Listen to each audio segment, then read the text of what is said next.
certains les vendent. Le truc qui est intéressant par contre, c'est que ça passe aussi par une animation de l'environnement. C'est que c'est pas simplement, mais la frontière la plus effrayante actuellement, et celle peut-être qui fonde le transhumanisme, c'est celle de l'intégration au corps. C'est celle, quelque part, de cette idée du non-retour en arrière, parce qu'un téléphone portable... Alors, on a déjà ce qu'on appelle la nomophobie, hein, qui est une phobie classée, diagnostiquée, des gens qui, donc, ont des attaques de panique ou des niveaux de stress relativement peu gérables quand ils n'ont pas leur téléphone portable. Hein, c'est no mobile phone phobia.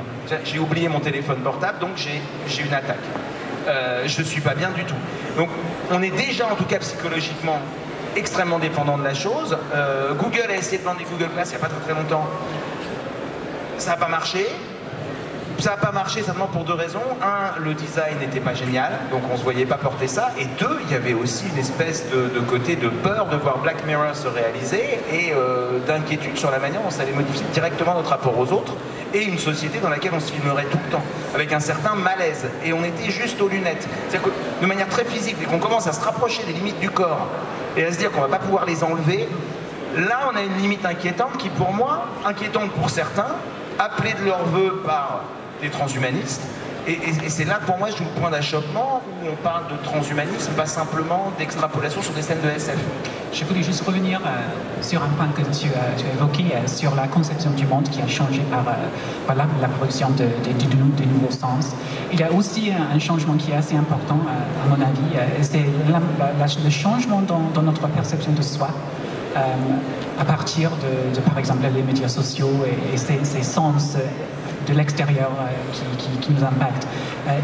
Il y a un siècle où, à travers toute l'histoire humaine, on avait la tendance de nous voir comme un individu subjectivement. Et maintenant, on a la capacité chaque jour de voir comment les autres nous voient, comment les autres nous regardent. Et c'est quelque chose qui est assez différent.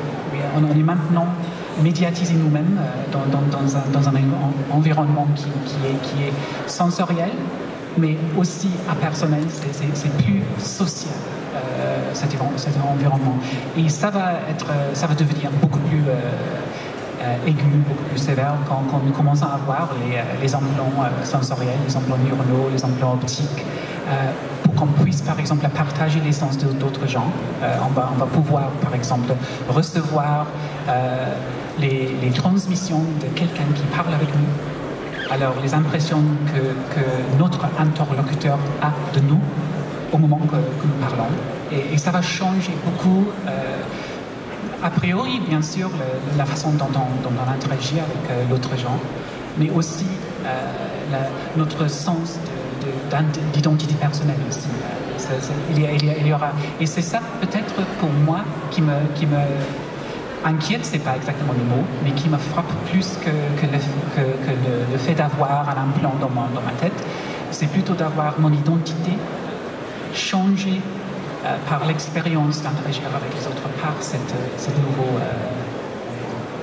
Ça me semble difficile à traiter parce que déjà on doit chacun, quand on interagit avec des gens, traiter des informations, l'impact qu'a sur nous, la proximité d'un autre être humain, le fait de lui parler, de le voir, de le regarder, etc.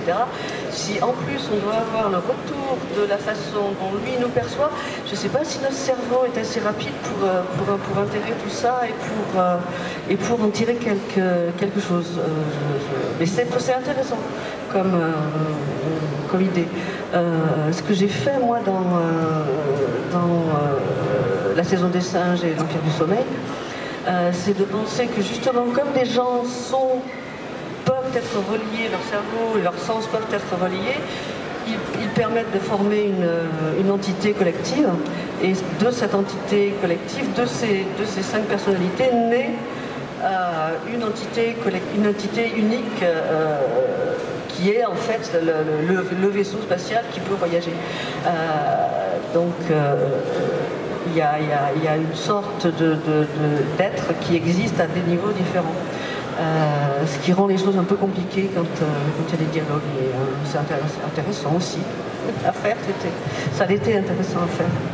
Oui, on parle vraiment d'une approche de l'intelligence un peu plus collective qui et peut-être pas forcément immédiatement devant nous, mais dans les décennies ou siècles à venir. Mais en fait, dans les prémices, enfin, la manière dont les réseaux sociaux sont répandus, jusqu'à pareil, la fin du XXe siècle, quand j'ai étudié l'histoire des médias, on expliquait toujours que les nouveaux médias mettaient à peu près 30 ans à s'imposer. On a ça dans le développement de la radio, dans le développement de la télévision, le temps que la technologie. Internet est le premier qui se répand plus vite que ça, finalement. Si on prend depuis les balbutiements techniques, non, mais à partir du moment où il est accessible, c'est certainement celui qui s'est développé le plus vite. Et les réseaux sociaux dessus, la vitesse de développement des réseaux sociaux, après, c'est une théorie qui n'est pas que personnelle, mais quelque chose, un type de média ou une technologie qui permet une interaction avec les autres ne se développe pas à ce rythme-là, n'est pas adoptée par autant de personnes si elle ne correspond pas à un besoin réel. Et le fait est, quand on parle aujourd'hui de l'impact des réseaux sociaux et la manière dont ça modifie la construction de notre identité, la pratique des réseaux sociaux par les adolescents. C'est-à-dire la manière de se construire soi-même par rapport aux autres, on a effectivement déjà ça. On a un outil technologique qui modifie la manière dont construisent leur personnalité et leur être énormément de personnes, déjà par des heures par jour. Et il y a un truc qui me frappe, c'est que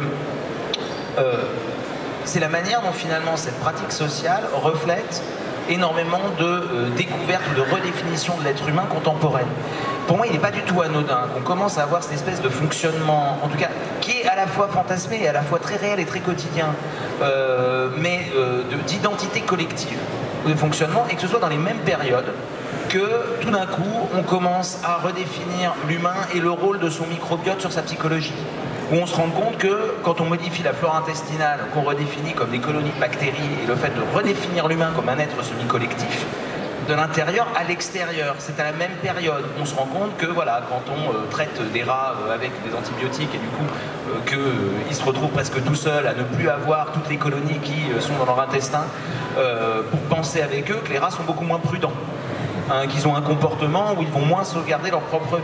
Ça correspond aux mêmes années. On est pareil dans les années où on est en train de redéfinir ce qu'est l'intelligence, de découvrir notamment la manière dont des végétaux, en fait, ne sont pas des monades, mais sont des êtres qui eux aussi s'échangent des informations, fonctionnent ensemble.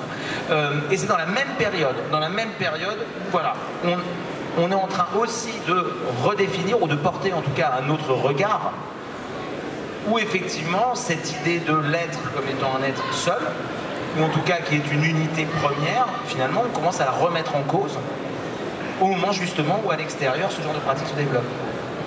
Et imaginons par exemple si pardon. Donc c'était pour un petit peu reprendre ce que vous aviez tous dit. Il y a d'une part l'externalisation du corps par le biais de certains outils. Le Waldo de Heinlein permet aussi de piloter à distance. Maintenant, on pilote à distance des appareils.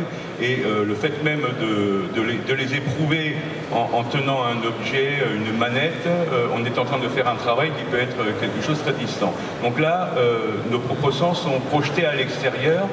Et d'un autre côté, vous aviez la question que j'aimerais explorer sur la plasticité du cerveau, comment elle-même peut intégrer de nouveaux sens qui cette fois-ci seraient dans le corps. Je crois que c'est Sylvie qui avait dit qu'elle n'était pas très sûre si le cerveau peut l'accepter. Disons que est-ce que la quantité d'informations à traiter et la vitesse de fonctionnement des impulsions nerveuses dans le cerveau seront suffisantes? Est-ce qu'à ce moment-là, il faut faire ce que fait Alastair Reynolds dans certains de ses bouquins, où il y a une partie des humains qui justement ont une secrète qui rajoute des neurones et de la rapidité de fonctionnement à leur cerveau.